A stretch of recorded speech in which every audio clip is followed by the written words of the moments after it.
നല്ല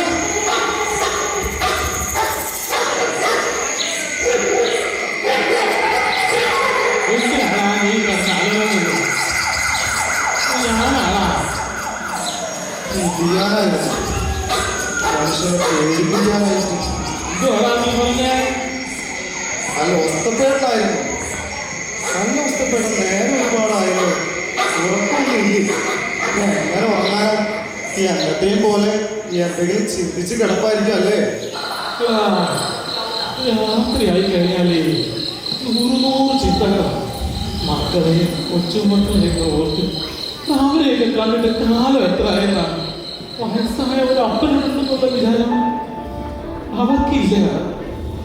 എന്തു ചെയ്യാനാ? നിനക്കറിയാത്തോടാ, സാമോ വിളിച്ചാൽ അവൻ അവിടെ എന്തോ ബിസിനസ് തുടങ്ങണോ, കാശ് തുടങ്ങണോ, കാശ് മതി അവർക്ക്. എടാ വാസു, എല്ലാ മക്കളും ഇങ്ങനെയൊക്കെ ആയിരിക്കൂടാ എന്ന് തീർത്തു പറയാൻ പറ്റില്ല. എന്റെ കാർത്തിയായി 6 പെട്ടതാണ്. പക്ഷെ തമ്പുരാൻ ഒന്നേ തന്നോളൂ. അവന് വയസ്സ് 10-30 പക്ഷെ പൊട്ടന. എന്നാലും വീട്ടിൽ ചെന്ന എന്റെയും കാർത്തിയായുടെയും കൂടെ തന്നെ അവൾ കാണും. കെട്ടിപ്പിടിച്ചു ഉമ്മ വെച്ചു. ഞാനിതൊക്കെ ആരോടെയും പറയുന്നു? അല്ലോ സ്ഥപ്പേട്ട, ഞാൻ ഇന്നലെ തന്ന മരുന്ന് കഴിച്ചില്ല അല്ലേ? മരുന്നൊക്കെ കഴിച്ച, പക്ഷേ രാത്രിയാകും ആദ്യം ഒരു ആദ്യം എല്ലാം തീരം പോകുന്നൊരു തോന്നലാണ്. ഒസ്തപ്പേട്ടക്ക് എന്താ വേണ്ടത്? മക്കളെയും കൊച്ചുമക്കളെയും ഒന്ന് കാണണം. അതിനുള്ള മരുന്ന് നമുക്ക് ശരിയാക്കണം. ഒസ്തപ്പേട്ട ഒരു കൂട്ടുകാരുണ്ടായിരുന്നല്ലോ, ഒസ്തപ്പേട്ട ചങ്കായിട്ടുള്ള കോയക്ക. നമുക്ക് ആളെ ഒന്ന് വിളിക്കാം. ആൾക്കാമ്മ ഭയങ്കര ബുദ്ധിയാ, ഉരുട്ട് ബുദ്ധി. നീ ആരെ പറ്റിയാണോ ഈ പറയുന്നത്? എന്റെ കൂട്ടുകാരെ കോയെ പറ്റിയാണോ നീ പറയുന്നത്? എടാ, എനിക്ക് എന്റെ 14ാമത്തെ വയസ്സിൽ കിട്ടിയ എന്റെ കൂട്ടുകാരനാണ്. എടാ, ഞങ്ങൾ ഇത്രയും കാലമായിട്ട് ഒരു കാര്യത്തിൽ നമ്മൾ പണികിട്ടില്ല. അവനെ പറ്റിയാണോ നീ പറയുന്നത്? ഒരു ഒറ്റ വീഴ്ചാണല്ലോടാ. അതൊക്കെ പോട്ടെ. എന്തായാലും നേരൊക്കെ വെളുത്തു തുടങ്ങി. ഞാൻ ഒസ്തപ്പേട്ട ഒരു കട്ടൻ എടുത്തിട്ട് വരാം. മനസ്സിനൊരു ആശ്വാസത്തിന് കട്ടൻ ചെയ്യാറുണ്ട്. ഞാൻ എടുത്തിട്ട് വരാം. നീ ഒരു കട്ടൻ വേണം. ചേട്ടാ, ചേച്ചി, ഇവിടെ ആരുമില്ലേ? ആരാടാ? ഒരു സഹായത്തിനാർന്നേ. ഒരു ചായ എടുക്കാൻ പോയിടാ. വാസു ഇത് എവിടെ പോയി കിടക്കുവാടാ? ഇവിടെ ആരോ ഒരാൾ സഹായം ചോദിച്ചു വന്നിരിക്കുന്നു. ഒന്ന് പോയി നോക്കടാ. ശരി, ഈ അവിടെ വെച്ച് ഈ വരുന്നവരൊക്കെ വിളിച്ചു കയറ്റി, എന്നിട്ട് കയ്യിലുള്ളത് മുഴുവനും വാരി പോയി കൊടുക്കും. അതാണല്ലോ ശീലം. ഈ ഒസ്തപ്പേട്ട ദാനശീലം കാരണം എത്ര പേരെ ഒസ്തപ്പേട്ട പറ്റിച്ചു പോകണമെന്ന് വല്ല ധാരണയുണ്ടോ? അവരോട് പറയാം. നീ പോയി അങ്ങ് കയറി വാ. ആരാടാ? എന്റെ പേര് സുകുമാരൻ എന്ന് വിളിക്കും. അടിവാരത്താ വീട്. അടിവാരത്താടാ? അടിവാരത്ത് നമ്മുടെ തടിമില്ലില്ലേ? തടിമില്ലിനോട് ചേർന്ന 4ാമത്തെ വീട്. തടിമില്ലിൽ ചുമടാണോ പണി. ഭാര്യ 4 പിള്ളേരുണ്ട്. കഴിഞ്ഞ ദിവസം പണിക്ക് പോയപ്പോ ഭയങ്കര വേദന, ശ്വാസം മുട്ടി.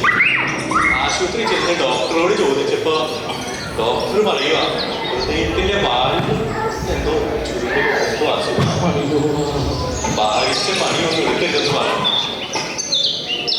ആകെ കഷ്ടപ്പാടാണ്. ഭാര്യയാണ്. നീ ഓരോരോ കഷ്ടപ്പാടാണ്. നീ വിഷമിക്കുന്നു. എന്തെങ്കിലും സഹായം ചെയ്യണം. നീ ക്ഷമിക്കും. ആലമാലയിൽ ഒരു പൊടി നീ എടുത്തോണ്ട് നാടാ.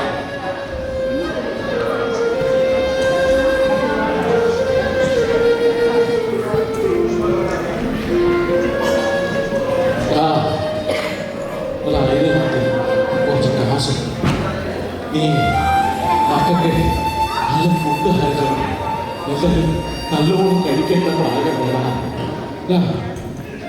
കുറച്ച് കാശുകൊണ്ട് നീ ഭാര്യയ്ക്ക് മരുന്ന് വാങ്ങിച്ചു, അവിടെ എല്ലാം ശരിയാവും. നീ വിഷമിക്കാതെ പോകാം. ദൈവം അനുഗ്രഹിക്കും. എടാ സുഖേ, എടാ ഗേറ്റിന്റെ അടുത്ത് ഒരു വാഴ, നീ അതിലെ കൊല വെട്ടിക്കൊണ്ട് പോകാൻ പിള്ളേർക്ക് പഠിപ്പിച്ചു കൊടുത്തു. ഇവിടെ ഇത് ആര് തിന്നാനാണ്? ആ നിക്ക് ഗേറ്റ് വരെ ഞാനും പോകാം. ഇപ്പോഴത്തെ കാലത്ത് അങ്ങനെ വിശ്വസിക്കാൻ പറ്റില്ല.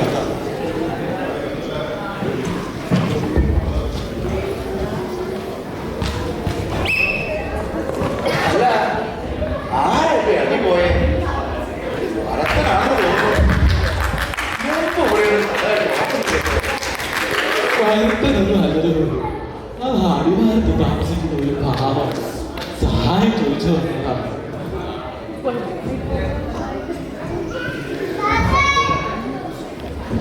തന്നെ കുറെ കാലമായല്ലോ ഇവിടെ കണ്ടിട്ട്.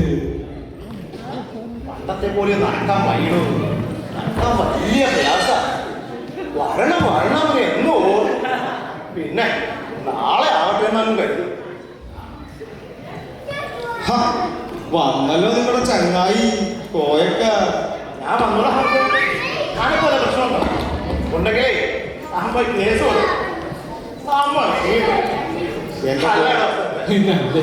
എന്റെ കോയക്ക ഞാൻ ദേഷ്യപ്പെടാൻ പറഞ്ഞതല്ല. കോയക്കനെ ഞാൻ കാണാനിരിക്കുകയായിരുന്നു. നിങ്ങളുടെ ഈ ചങ്ങായിക്ക് കുറച്ച് നാളായിട്ട് തീരെ ഉറക്കില്ല. നിങ്ങൾ തന്നെ ചോദിക്കും, എന്നിട്ട് അതിനൊരു പരിഹാരവും നിങ്ങൾ തന്നെ ഒന്ന് കാണും. എന്റെ വിസ്താരം എത്ര നേരം വേടാ പോയടാ, കുടിക്കാൻ എന്തിനും പോയല്ലടാ. ശരി, എന്താ തനിക്ക് പറ്റിയേ? ഞാൻ ഇന്നലെ തീരെ ഉറങ്ങിയിട്ടുണ്ടല്ലോ. എന്താണോ തന്നെ അയക്കുന്ന പ്രശ്നം? ആ പറയടോ, നമ്മളെ രണ്ടുപേരും കൂടി എത്ര പ്രശ്നങ്ങൾ പരിഹരിച്ചു? കോയ കിടന്നു കഴിഞ്ഞാലേ 100 ചിന്തകളും. മക്കളെ, കൊച്ചുമക്കളെ, ഇന്നലെയും അങ്ങനെയാണോ സംഭവിച്ചത്? തിരിഞ്ഞും മറിഞ്ഞും ഒക്കെ കിടക്കുന്നു.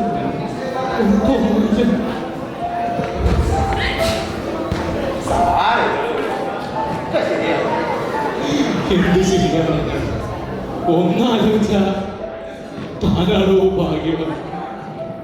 ഭാര്യയുമില്ല, മക്കളുമില്ല. ചിലപ്പോഴൊക്കെ ആലോചിക്കും, അന്ന് ചത്താ മതിയായിരുന്നു.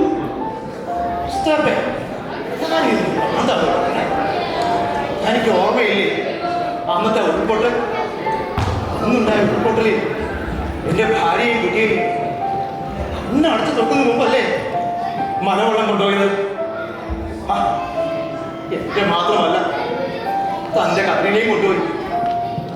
അന്ന് ഞാൻ ചാകാൻ പോയതാ. അന്ന് ചാകാൻ പോയ എന്നെ താനെ ജീവിതത്തെ കൈപിടിച്ച് കൈപ്പോൾ വന്നു. എന്നിട്ടിപ്പോ താൻ ചാകാതെ എന്താ ചാകട്?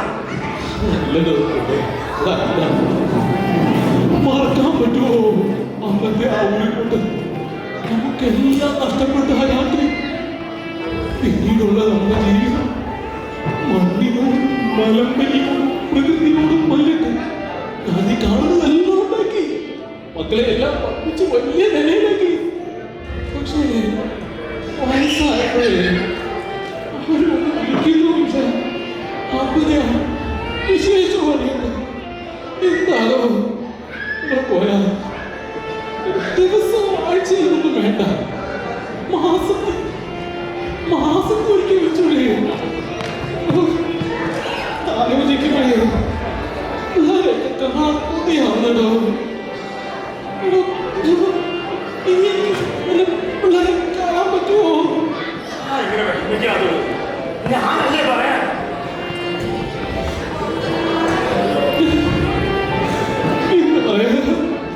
തനിക്കറിയോ, കഴിഞ്ഞ ദിവസം സാമോ വിളിച്ചാൽ ഒരു നിമിഷം ഞാൻ വിചാരിച്ചാൽ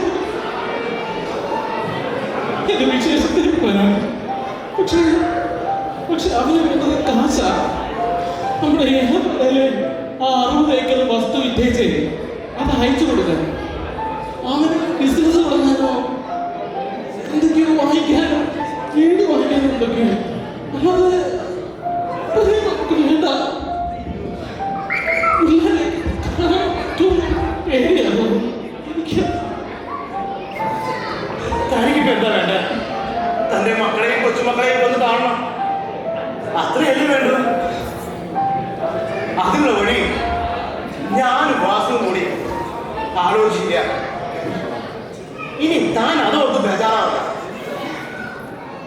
വാസു എവിടെ പോയി കിടക്കുക? വാസു നമുക്ക് ഇവിടെ വന്നേ, നമുക്ക് സൂത്രം എന്താണ് പോയത്? വന്നാലും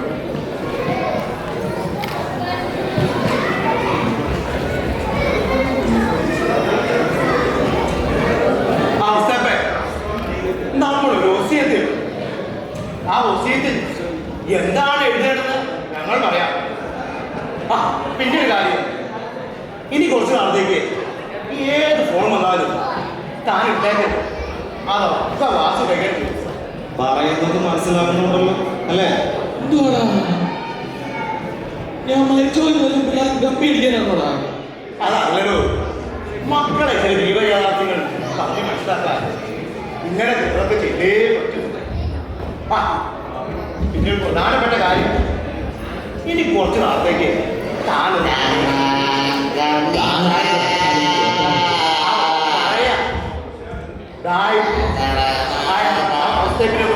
മൊത്തം മാറ്റിയത് ഒരു പുതിയ ഒസ്റ്റേറ്റിന് എന്താ പറ്റുമോ? താൻ പറയുമ്പോൾ ഇവിടുത്തെ കളി തുടങ്ങിയെങ്കിൽ ഞാൻ പോയേക്കാം.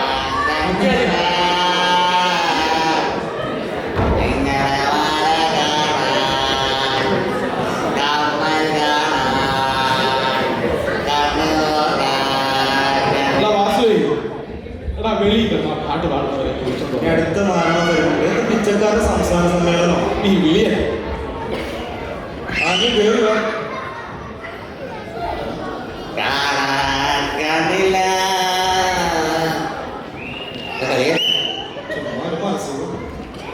നിങ്ങളുടെ മാല കാണാൻ കമ്മൽ കാണാൻ കണ്ടു നോക്കാൻ കണ്ണില്ല.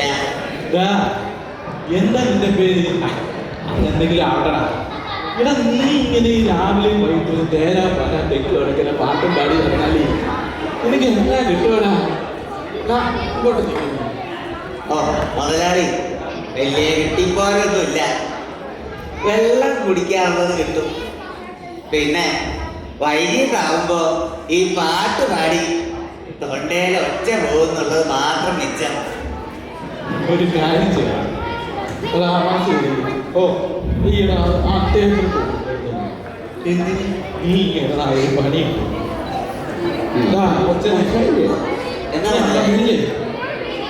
നീ ആ പാടിയ പാട്ടിക്കോടാ, അതൊന്നും പാടിയേ. ഞാൻ പാടുന്ന മുതലാളി, നീ പാടടാ. മുതലാളി പറയുകയാണെങ്കിൽ ഞാൻ പാടാം. നീ പാട്. ഓക്കെ മുതലാളി, ഒരു മിനിറ്റ്.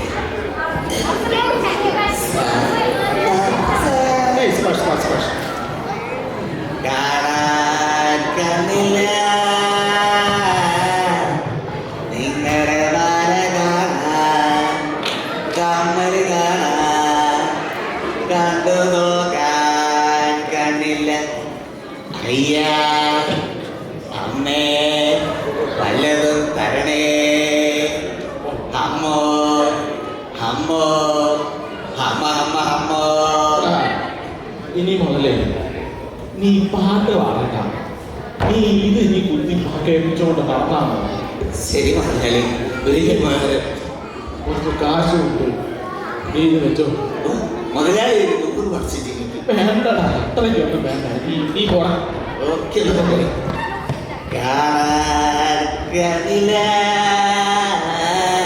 അല്ല, എന്തോ വേണ്ട പ്ലാൻ? എന്തിനാ ഒരു പാട്ട് പെട്ടി കൊടുത്തത്? ഒരു പണി ഉണ്ടടാ. നീ എന്റെ ഫോൺ എന്ത് ചെയ്യടാ? നീ ആ ഫോൺ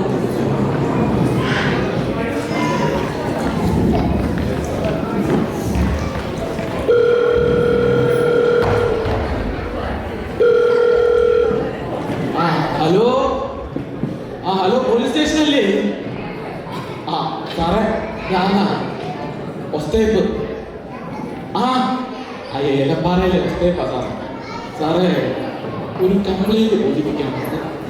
ആ സാറേ ഒരു മോശമാവാം വീട്ടിൽ നിന്ന് ഒരു ടേബിൾ റിപ്പോർട്ടർ കുറച്ച് കാശ് ഇന്നാ സാറേ രാവിലെ സംശയമുണ്ട് സാറേ, സംശയമുണ്ട്. ഒരു കാണാൻ കണ്ണില്ലെന്നോ മൂക്കില്ലെന്നോ പറഞ്ഞേ ഇവിടെ നടക്കുന്ന അവനാണോ എന്നൊരു സംശയമുണ്ട്. ആ സാറേ സാറിന് പറ്റും, സാർ കണ്ടുപിടിക്കണം. ആ ഞാൻ വരാം സാറേ. ആ ശരി, ഓക്കെ, ശരി സാറേ. എന്നാലും അവസ്ഥപ്പെട്ടത് വല്ലാത്ത പണിയായി പോയിട്ടാണ്. അവനാപ്പിടി ഈ നാട് മൊത്തം ഞാൻ ചെയ്ത ചങ്ങീര കഥ പറഞ്ഞ് നടക്കും. ഫോൺ വന്നല്ലോ, ഞാൻ എടുക്കാം. Hello hello hello police, hello ആ ഹോസ്റ്റല്ലേ? ഹലോ. ആ താങ്കൾ പറഞ്ഞ ആളെ കിട്ടിയിട്ടുണ്ട്. കിട്ടിയോ സാറേ? ആ കിട്ടിയിട്ടുണ്ട്. ആ, സ്ഥിരം പുള്ളിയാണ്. ഓ അത് ശരി. താങ്ക് യു സാറേ. വന്നാൽ മതി. അവനെ ശരിയാക്കിയിട്ടുണ്ട്. ഞാൻ വരാം സാറേ. Thank you, thank you. ആ ശരി, ഞാൻ പറഞ്ഞില്ല അവൻ അത് വേണം, അവൻ അത് വേണം.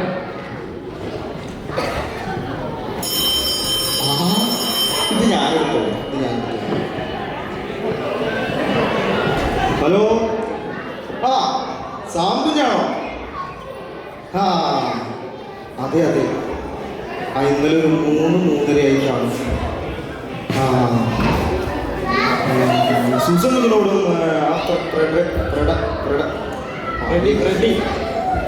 ഫ്രെഡി മോനോടൊന്ന് പറയണം. നാളെ തന്നെ വരില്ലേ? ആ ആ ശരിയാണ് ശരിയാണ് ശരി.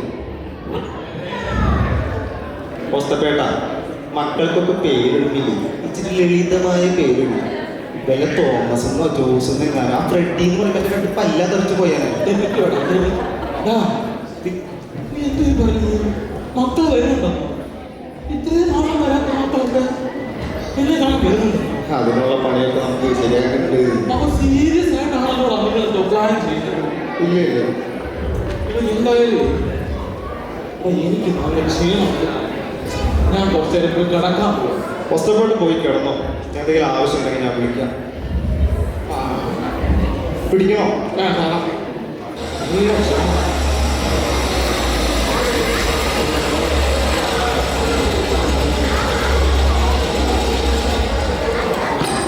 ഓരോരുത്തരായി വന്നു തുടങ്ങി. ആ സാമ്പുഞ്ഞ് പെട്ടി പിടിക്കണോ? പെട്ടിയൊക്കെ അവിടെ ഇരിക്കട്ടെ വാസു. നിങ്ങൾ ഇവിടെ എന്താ ചെയ്തു കൂടണേ? ഞാൻ ആ ഏലപ്പാറയിൽ 60 ഏക്കർ കൊടുക്കാനായിട്ട് ഒരു ബ്രോക്കറെ ഇങ്ങോട്ട് അറേഞ്ച് ചെയ്ത് വിട്ടായിരുന്നു. അവിടെ നിങ്ങളൊക്കെ പോയി തെറി പറഞ്ഞ് ഓടിച്ചു. ഇവിടെ ശരിക്കും എന്താ നടക്കണേ വാസു? അപ്പനെന്തേ? അപ്പനെ വിളിച്ചേ? അപ്പന് നല്ല ക്ഷീണം ഒന്ന് കിടക്കാൻ പോയതാണ്. ഓക്കെ, എന്നാൽ ശരി. എന്നോട് ഡീറ്റെയിൽ ആയിട്ട് ഫോണിലെല്ലാം ചിലപ്പോൾ പറയാന്ന് പറഞ്ഞ കാര്യങ്ങളൊക്കെ ഒന്ന് പറഞ്ഞു. എന്തായാലും ആ സൂസൻ കുഞ്ഞും ആ ഫ്രെഡിനും വരാൻ പറഞ്ഞിട്ടില്ലേ? അവരും കൂടി വന്നിട്ട് ഞാൻ ഒരുമിച്ച് അങ്ങോട്ട് പറയാം. കുഴപ്പമൊന്നുമില്ല. ഓക്കെ. ആ ഫ്രെഡി മോനാണല്ലോ. കേൾക്കോ മോനെ? ആ വാസോടാ.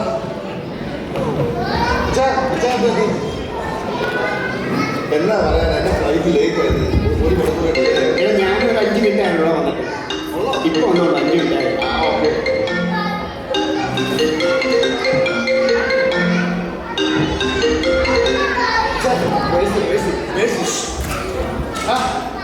ഹലോ മേഴ്സി മോളെ. ഇല്ലേ, ഞാൻ ഇനി എത്തിയതേ ഉള്ളൂ. ഓ എല്ലാം നീ പറഞ്ഞ പോലെ ഞാൻ ചെയ്യും. ഇതിന് തന്നെ അറിഞ്ഞില്ലേ? അങ്ങനെ എല്ലാം ഞാൻ ചെയ്തിട്ടുള്ളൂ. ഇല്ല മോളെ.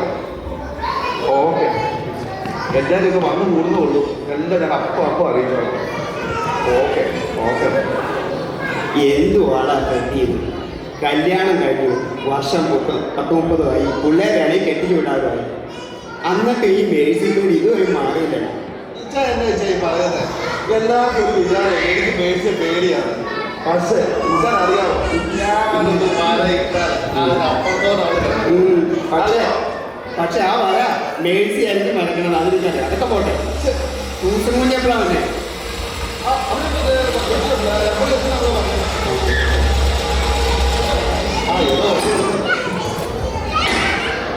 ആ സൂസൻ മോളും വന്നല്ലോ. ശരി മോളെ.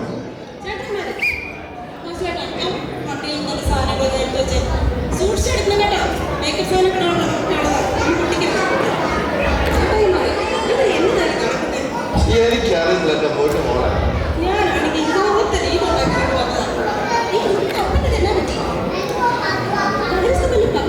വാസന അതൊക്കെ അവിടെ വെച്ച് ഇങ്ങോട്ട് വന്ന് കാര്യങ്ങൾ ചോദിക്കട്ടെ. പതുക്കെ നിൽക്കട്ടെ. ആ മേക്കപ്പ് സാധനം ഞാൻ പൊട്ടിക്കഴിഞ്ഞാൽ എന്നെ അരച്ച് തേച്ച മുഖത്ത് ചുണ്ടത്ത് തേക്കും. ഇവിടെ അതിലും വലിയ കാര്യങ്ങളല്ല. ഇങ്ങോട്ട് വന്നേ വാസന. വരില്ലേ വാസന ഇവിടെ എന്തെല്ലാം നടക്കുന്നത്? പറയാൻ ധൃതി വയ്ക്കേണ്ടത്. കഴിഞ്ഞ ആഴ്ച നമ്മുടെ ഡോഗയുടെ ഡയറക്ഷനിവിടെ വന്നായിരുന്നു. ഓക്കെ, അനാഥാലയത്തിന് എന്തോ എസ്റ്റേറ്റ് ആയിക്കോ പൈസ ആയിക്കോ അങ്ങനെ എന്തൊക്കെയോ ഞാൻ വാസന പറഞ്ഞ് തോന്നിക്ക് എന്നതാ ഉള്ളത്. അതല്ലേ കുഞ്ഞെ പറഞ്ഞു വരുന്നത്. ഒച്ച വെക്കണ്ട. വക്കീലിനോട് ഫോൺ ചെയ്തിട്ട് പറയാൻ കഴിയുമ്പോൾ വീൽപത്രം റെഡിയാക്കണമെന്നോ അതിലൊപ്പിടണമെന്നോ അങ്ങനെ എന്തൊക്കെയോ. ഞാൻ പോയി ചോദിച്ചു നോക്കിയിട്ട് എന്താ കാര്യം എന്നോട് പോയി പണി നോക്കാൻ പറഞ്ഞു.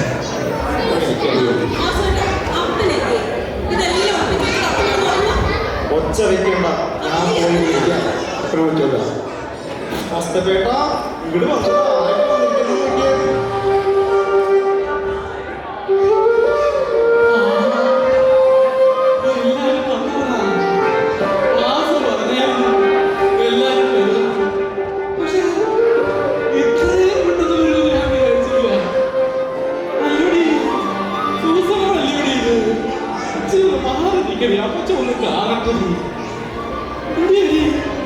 മക്കളെ കൊണ്ടുവന്നിട്ട്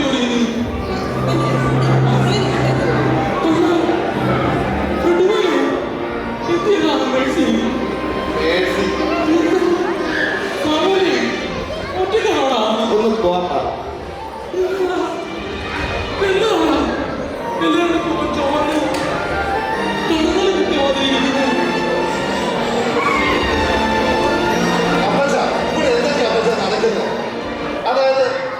നാട്ടുകാർ പലതും പറഞ്ഞാ പറയുന്നത്. ചിലർ പറയുന്നത് വസ്തുവെല്ലാം അനാഥാലയത്തിന് കൊടുക്കുന്നത്, ചിലർ പറയുന്നത് ഇത് എവിടെയോ വീട് വെച്ചത്. ഇതൊക്കെ ഞങ്ങളോട് അറിയണ്ടേ അപ്പച്ച? നിങ്ങൾ എന്തൊക്കെയാണ് ഈ കേട്ടത്? എനിക്ക് ഓർമ്മ കിട്ടുന്നില്ലോടാ. എന്തുവാ സംഭവിക്കുന്നത്? അപ്പൊ ഞാനൊരു ബ്രോക്കറെ ഇങ്ങനെ പറഞ്ഞു വിട്ടായിരുന്നു. നമ്മുടെ ആ ഏലപ്പാറയിലെ 60 ഏക്കർ തേയിലത്തോട്ടം വിൽക്കാനായിട്ട് ഞാൻ ഒരുപാട് കണക്കുകൂട്ടലുകളായിട്ടാണ് ഞാൻ അവരെ ഇങ്ങനെ പറഞ്ഞു വിട്ടത്. അപ്പം അറിയോ, ഞാൻ ആ കാർണിവാൽ എസ്റ്റേറ്റിൽ 2 വീടിന് അഡ്വാൻസ് കൊടുത്തു. ഇനിയിപ്പോൾ അതെന്ത് ചെയ്യും അപ്പ? അപ്പം എന്താ ഈ കാണിച്ചു കൊടുക്കണം? അപ്പൻ്റെ കാര്യസ്ഥം അപ്പനും കൂടി എവിടെയാണോ ഈ കാണിച്ചു കൂട്ടി വെക്കണത്? അപ്പനെന്താ പറയാനുള്ളത്? അപ്പന്റെ സൂസമോക്കൊന്നും പറയാനില്ലോടി. എനിക്ക് പറയാനുണ്ട്. അപ്പൻ ഈ സ്വത്തും പണവും ഒക്കെ കണ്ട് തന്നെയാണ് തോമാസിനെ എന്നെ കെട്ടിയത്. അത് ഞങ്ങൾ സമ്മതിക്കില്ല. അതൊന്നും നടക്കില്ല. അപ്പച്ച ഞങ്ങൾ ഇതുപോലെ ഓരോ കാര്യങ്ങളും മനസ്സിൽ കാൽക്കുലേറ്റ് ചെയ്താണ് ഓരോ ദിവസം മുന്നോട്ട് പോകുന്നത്. മേഴ്സി ആണെങ്കിൽ അവിടെ വീടിന് അഡ്വാൻസ് കൊടുത്തിരിക്കുന്നത്. ഇനി ഞാൻ അവളോടൊന്ന് പറയും. എന്റെ മക്കളെല്ലാം വളർന്ന് വലിയ ആഗ്രഹമായിരിക്കുന്നു. പക്ഷേ ഒരു കാര്യം മറന്നു.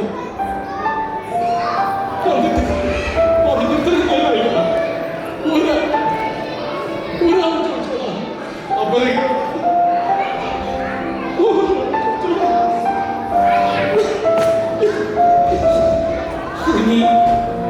ഉണ്ടാവും മക്കളെ. മക്കളെ ഇങ്ങനെ വേണം.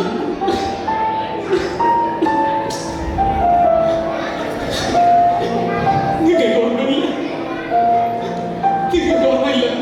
അന്നത്തെ ആ മുൻകൂട്ടിൽ എല്ലാവരും തിരഞ്ഞു പിടിച്ചുകൊണ്ടോടി.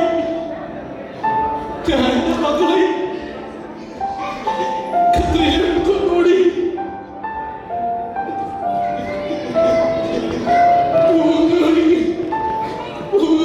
എവിടെയോ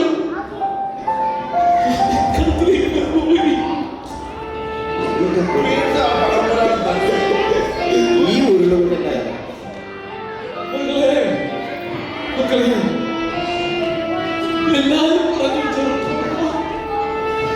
നിങ്ങളെ കല്യാണം കഴിഞ്ഞു. പക്ഷേ അപ്പച്ചന്റെ സ്നേഹം എനിക്ക് വേണ്ടി മാത്രമല്ല വെച്ചത്.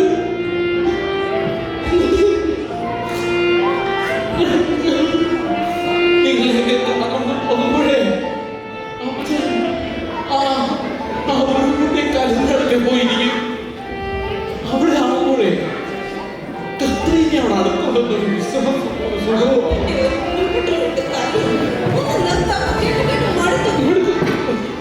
മടുക്കും, നിങ്ങൾ മടുക്കും.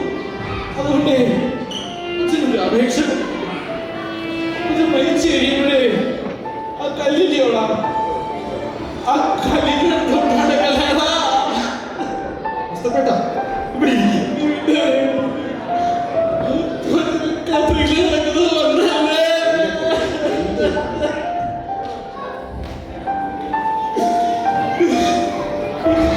അപ്പച്ചൻ ഒരു കാര്യം കൂടെ പറയാം. അപ്പച്ചൻ മരിച്ചു കഴിഞ്ഞു എന്ന് ഉറപ്പൊന്നല്ലേ, മരിച്ചു കഴിഞ്ഞു ഉറപ്പൊന്നല്ലേ ചെയ്യാൻ വേണ്ടി അപ്പച്ചൻ നിങ്ങൾ ഈ ആണി അടിച്ചു കേൾക്കണം. നിങ്ങൾ ഈ ആണി അടിച്ചു കേൾക്കണം. കേൾക്കണം. അപ്പച്ചൻ ഈ ലോകത്തും അറിഞ്ഞുകൊണ്ടോ അറിയാതെയോ ചെയ്ത ഒരുപാട് പാപങ്ങൾക്ക് ഇതേ ഒരു ഫലം. നിങ്ങളിത് ചെയ്തേ മതിയാവും. നിങ്ങളിത് ചെയ്യാം. നിങ്ങളിത് ചെയ്യാം. നിങ്ങളിത് ചെയ്യാം. ഇഷ്ടപ്പെട്ട ഇവിടെ ഇരിക്കാം. ഇവിടെ ഇരിക്കുന്നു. ഏത് മലയിടിഞ്ഞു വീണാലും ഉരുക്ക് പോലെ നിന്ന മനുഷ്യനാണ് മുസ്തഫയുടെ മനസ്സ് വിഷമിച്ച് ഞാൻ ഇതുവരെ കണ്ടിട്ടില്ല.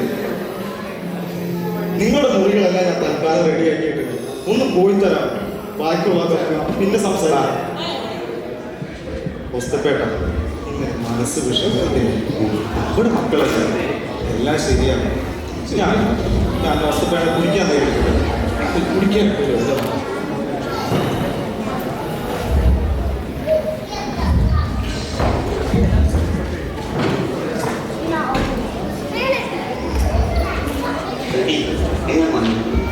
ശരിക്കും നിങ്ങൾ അപ്പം സംസാരിച്ചൊക്കെ കേട്ടായിരുന്നു. അപ്പൻ എന്താ ഇങ്ങനെയൊക്കെ സംസാരിക്കണേ? നമ്മുടെ അപ്പന് ഇങ്ങനെയൊന്നും ആണെന്നില്ലോ. നമ്മുടെ അപ്പന് എന്തോ കാര്യമായിട്ട് പറ്റിയിട്ടുണ്ടോ? സത്യമായിട്ട് അപ്പൻ എന്തോ സംഭവിച്ചിട്ടുണ്ട്. അത് ശരിയാട്ടാ, എനിക്കും തോന്നുന്നുണ്ട്. അല്ലെങ്കിൽ നമ്മുടെ അപ്പന്റെ ബുദ്ധിക്ക് എന്തെങ്കിലും പ്രശ്നം പറ്റിയോ? അല്ലെങ്കിൽ തലയിൽ ആണി അടിക്കാനൊക്കെ പറയോ? അതൊന്നും അല്ലെന്ന്. കുറ്റബോധം. നമ്മളോടൊന്നും ആലോചിക്കാതെ ചെയ്തതിന്റെ കുറ്റബോധം ആയിരിക്കും. ഒരുപക്ഷെ കുറ്റബോധം കൊണ്ട് തന്നെ ആയിരിക്കും. എന്നാലും ചേട്ടാ കൊണ്ട് ചോദിച്ചോ? മോളെ നിന്നോട് കൊണ്ട് ചോദിച്ചോ? അത് ഒരുപക്ഷെ ഫ്രണ്ട് പറഞ്ഞ കറക്റ്റാ, കുറ്റബോധം തന്നെ ആയിരിക്കും. ഇനി എനിക്ക് ചോദിച്ചു അപ്പനോട് ഭ്രാന്ത് പിടിച്ചു. ജീവിതത്തിന്റെ കണക്കൂട്ടലുകളെ ഒന്നോട് ശരിയാവുന്നില്ലല്ലോടാ. ചേട്ടായി എന്തൊക്കെയായാലും ഇത്രയും ഇനി കാര്യങ്ങൾക്കൊക്കെ ഒരു തീരുമാനമാക്കിയിട്ട് നമുക്ക് പോയാൽ അല്ല, അതത്രേ ഉള്ളൂ ഫ്രണ്ടി. കാരണം നമ്മൾ ഇത്രയും കാശ് മുടക്കി ഇവിടുന്ന് അവിടെ നമ്മുടെ നിർത്തുണ്ടെങ്കിൽ നമ്മൾ എന്തൊക്കെയായാലും തീരുമാനമാക്കി കഴിഞ്ഞാൽ നമ്മൾ പോകണം. പിന്നല്ല അപ്പനിപ്പോൾ തൽക്കാലം നമുക്കൊരു പണിയാണ്. അപ്പോൾ നമുക്ക് റോഡിലേക്ക് ഹോമിയിൽ കൊണ്ട് നടക്കാം. അപ്പോൾ നല്ലത് പറയും. പക്ഷെ എന്തെങ്കിലും പറഞ്ഞ് അവിടെ കൊണ്ട് നടക്കി നമ്മൾ കാര്യം സാധിച്ചിട്ട് പോകാം. ഇച്ചായ അതിനും നല്ലൊരു കാര്യം ഞാൻ പറയാം. നമുക്ക് അപ്പച്ചനെ ഒരു പ്രാകാശത്തിലാക്കിയിട്ട് നമുക്ക് ഈ കാരണം സ്വത്തല്ല എഴുതിയെടുത്ത് നമുക്കങ്ങ് പോയാൽ പോലെ. ഫ്രണ്ടി നമ്മൾ എങ്ങനെ ആകാശത്തിൽ പോയി ആകാം. അതിനുള്ള ചേട്ടായി തലയിൽ ആണി അടിക്കണമെന്ന് പറഞ്ഞ ആൾക്ക് പ്രാന്താന്ന് പറഞ്ഞുകൊണ്ട് വിട്ടാൽ എടുക്കാതിരിക്കും. അതിനേക്കാൾ എതിരായി ഞാൻ പറയട്ടെ, അപ്പന് ഉറക്കമില്ലാന്നല്ലേ പറഞ്ഞേ. ഇപ്പൊ പിന്നെ നമുക്കൊരു ഡോക്ടറെ കണ്ട് കുറച്ച് ഉറക്കോട് എഴുതി മേടിക്കാം. അത് വേണം. അത് മതിനെ. അത് കഴിഞ്ഞ് അപ്പന് കുറച്ച് കാര്യം കൊടുത്തു കഴിഞ്ഞാൽ അപ്പന്റെ കാര്യത്തിലൊരു തീരുമാനമാണ്. പിന്നെ നമുക്ക് ഇതെല്ലാം വിട്ടിട്ട് നമുക്ക് തിരിച്ചു പോവുകയും ചെയ്യാം.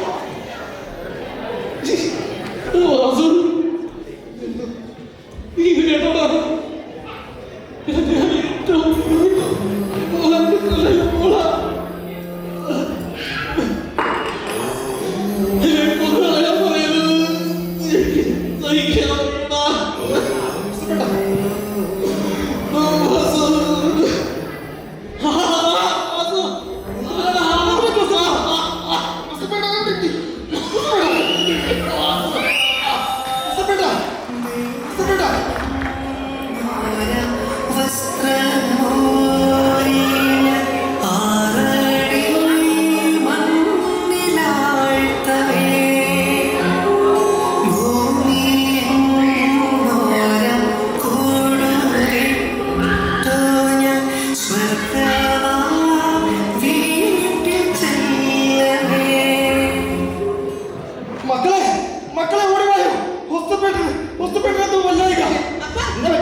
പറഞ്ഞ കുറ്റമല്ല.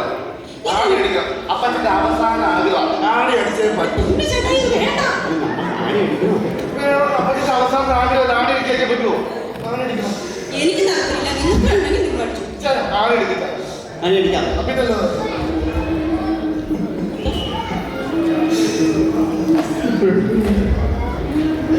ചെടി വേണോ ഇത്? ഇതാ ഞാൻ അടിക്കാം.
പറഞ്ഞു കൊടുത്ത് പോയേക്കാം. ആദ്യം വീടുമായിട്ടുള്ള ബന്ധം ഈ വീടുമായിട്ട് ഒരു ജീവിതകാലം മുഴുവനുള്ള ബന്ധമുണ്ട് സാറേ. അതായത് 10 വയസ്സുള്ള ഇദ്ദേഹത്തിന് മരണത്തിന് തൊട്ട് മുമ്പായിരുന്നു. അതുകൊണ്ട് സാറേ ഇതൊന്നും വായിക്കാനുള്ള ധൈര്യമുണ്ടാവും. എന്താണോ അത്? ഇതാണ് ഒസ്തേപ്പിന്റെ ഒസിയസ്. അത് വിചിത്രമായിട്ട് അതെ സാറേ, അത് വിചിത്രമാണ്. പക്ഷെ മക്കളെ ജീവിതത്തിൽ ചില പാഠങ്ങൾ പഠിപ്പിക്കാൻ അദ്ദേഹത്തിന് ചിലത് ഇങ്ങനെ ചെയ്യേണ്ടി വരും. ഈ മക്കളെല്ലാം നല്ലവരാ സാറേ. അദ്ദേഹത്തെ കൊല്ലാൻ മാത്രം അത്ര കോൺമാരൊന്നുമല്ല.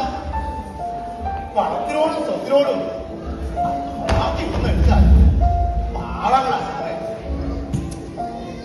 പിന്നെ മക്കളെ, എല്ലാ അച്ഛനമ്മമാരുടെയും ആഗ്രഹം അവരുടെ മക്കൾ ലോകത്ത് ഏത് കോണിലാണെങ്കിലും സന്തോഷത്തോടും സമാധാനത്തോടും കൂടി ജീവിക്കണമെന്നാണ്. എന്നാൽ അല്പം പ്രായമായി കഴിഞ്ഞാൽ അവരുടെ ഊണിലും ഉറക്കത്തിലും മക്കളെ പറ്റുന്ന ആദികളും വ്യാധികളും. അതുകൊണ്ട് മക്കളെ ആഴ്ചയിലൊരിക്കൽ അല്ല മാസത്തിലൊരിക്കൽ എല്ലാ ദിവസവും വിളിക്കണമെന്ന് ഞാൻ പറയുകയില്ല. അവരെ ഒന്ന് വിളിക്കണം. പിന്നെ മക്കളെ, നിങ്ങളോട് ഈ കോയാക്കിക്ക് ഒരു രഹസ്യം പറയാം. എല്ലാ ദിവസവും നിങ്ങളുടെ അച്ഛൻ നടക്കാൻ പോകുമ്പോൾ ആ ഉരുൾപൊട്ടിയ കുന്നിൻ മുകളിൽ കല്ലിൽ പോയിരിക്കുമെന്ന് പറയാറില്ലേ? ആ കല്ലിന് അദ്ദേഹത്തിന്റെ ജീവിതത്തിൽ അത്രത്തോളം പ്രാധാന്യം. അന്നുണ്ടായ ഉരുൾപൊട്ടലിൽ ആ കല്ലിൽ വെച്ചാണ് മക്കളെ അദ്ദേഹത്തിന്റെ കത്രിയെയും 3 മക്കളെയും നഷ്ടപ്പെട്ടത്. സത്യമാണ് മക്കളെ. അന്നത്തെ ഉരുൾപൊട്ടലിൽ അദ്ദേഹത്തിന്റെ കത്രിയുടെ ഒപ്പം അദ്ദേഹം 3 മക്കളും നഷ്ടപ്പെട്ടു. എന്നിട്ട് എവിടെ നിന്ന് നിങ്ങൾ 3 പേരും മഴ നനഞ്ഞ കോഴിക്കുഞ്ഞുങ്ങളെ പോലെ ആ കല്ലിൽ കെട്ടിപ്പിടിച്ചുകൊണ്ടിരിക്കുകയാണ്.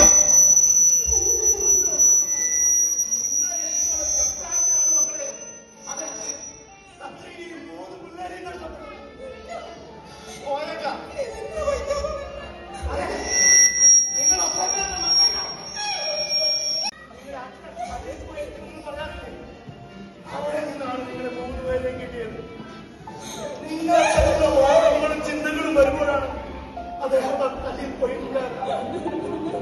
നിങ്ങളെ അദ്ദേഹത്തെ അവിടെ തന്നെ അടക്കച്ചെന്ന് പറയാനുള്ള ആഗ്രഹവും എന്നും നിങ്ങളോടൊപ്പായിട്ട് ആഗ്രഹപ്പെട്ടത് മാത്രമാണ്.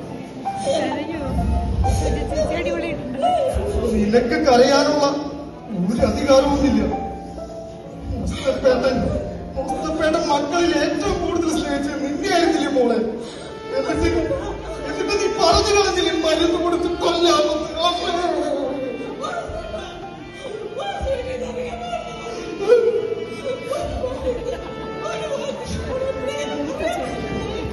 ഒരു വാക്ക് പറയാനായിരുന്നു വാസേണ്ട. പടച്ചോനെ, നിങ്ങളോട് സത്യം പറയാൻ വേണ്ടി മാത്രമായിട്ട് പടച്ച തമ്പുരാൻ എനിക്ക് ആയുസ്സും ആരോഗ്യം തന്നു. പടച്ചോനെ